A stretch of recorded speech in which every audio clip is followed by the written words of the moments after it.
السلام علیکم ناظرین، آپ دیکھتے ہیں ہم لوگوں کے مسائل پہ بات کرتے ہیں اور ان کی آواز کو آپ لوگوں تک پہنچاتے ہیں. بہت سے ایسے لوگ ہمارے پاس آتے ہیں جن کے مسئلے مسائل ہوتے ہیں اور ان کی آواز کو ہم بر وقت آپ پر پہنچاتے ہیں.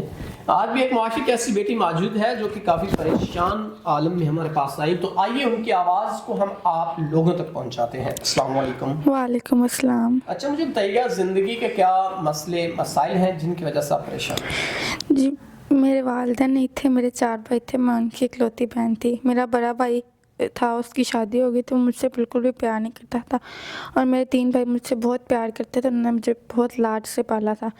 تو میری جو بھابھی تھی وہ مجھے گھر سے نکالنا چاہتی تھی، تو وہ بڑے بھائی کو میرے خلاف بھڑکاتی تھی. جب وہ شام کو گھر آتے سارا دن کی میری برائیاں کرتی تھی، ان کو بھڑکاتے تھے اور کہتے تھے کہ اس کی شادی کر دیں.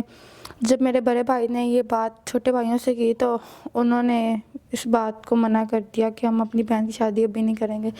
اسی وجہ سے ان کی لڑائی ہوئی اور میرے بڑے بھائی نے تینوں بھائیوں کو قتل کروا دیا.